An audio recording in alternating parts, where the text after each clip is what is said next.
നമസ്കാരം. നമുക്കിന്നൊരു പഴയ കഥ കേട്ടാലോ?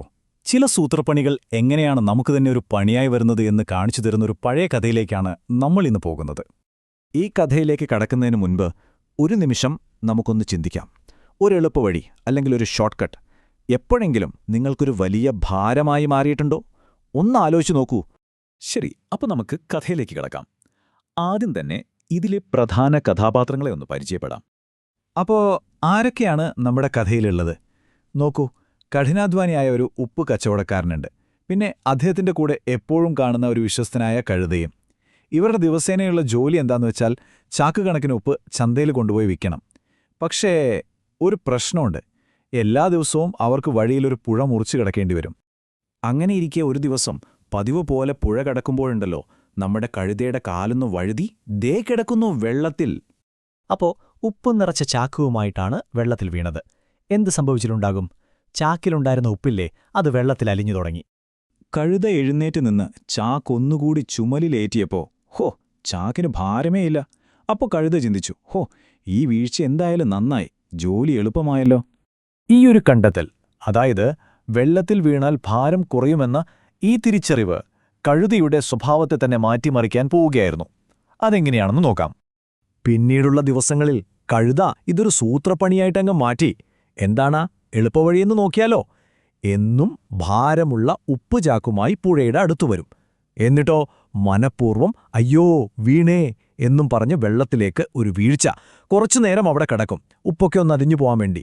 എന്നിട്ട് എഴുന്നേറ്റ് ഭാരം കുറഞ്ഞ ചാക്കുമായി ഒരു കൂസലുമില്ലാതെ യാത്ര തുടരും. അങ്ങനെ കഴുത ഭയങ്കര ഹാപ്പിയായിട്ട് നടന്നു.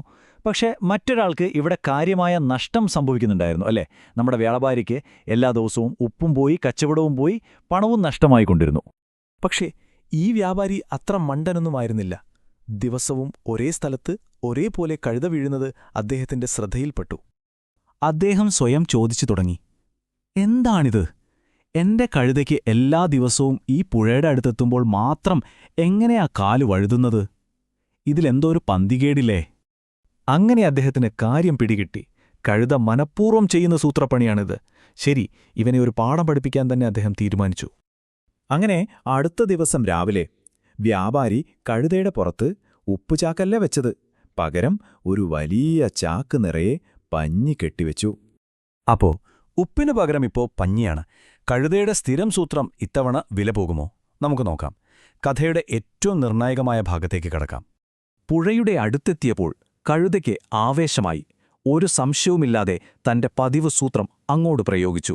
ഒറ്റ വീഴ്ച വെള്ളത്തിലേക്ക്. പക്ഷേ കഴുത അറിയാത്തൊരു കാര്യമുണ്ടായിരുന്നു. ഉപ്പും പഞ്ഞിയും തമ്മിൽ വലിയൊരു വ്യത്യാസമുണ്ട്. നിങ്ങൾ നോക്കൂ, ഉപ്പ് വെള്ളത്തിൽ അലിഞ്ഞുപോകുമ്പോൾ ഭാരം കുറയും.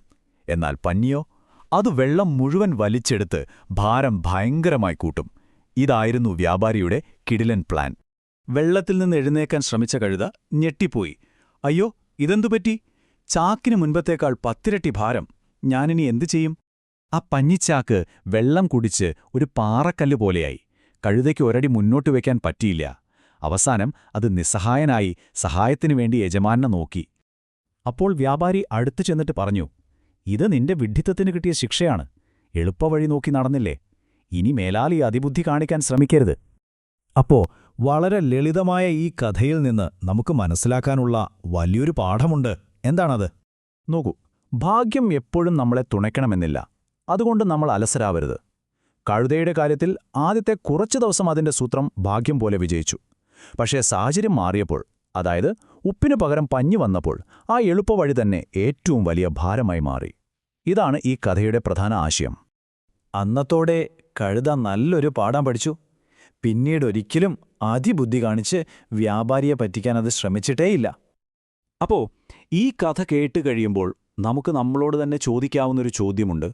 ഇതുപോലെ ഏതെങ്കിലും ഒരു എളുപ്പവഴി, ഒരു ഷോർട്ട് കട്ട്, അവസാനം നമുക്കു തന്നെ ഒരു പഞ്ഞിച്ചാക്ക് പോലെ വലിയ ഭാരമായി മാറിയ അനുഭവം എപ്പോഴെങ്കിലും ഉണ്ടായിട്ടുണ്ടോ? ഒന്ന് ചിന്തിച്ചു നോക്കൂ.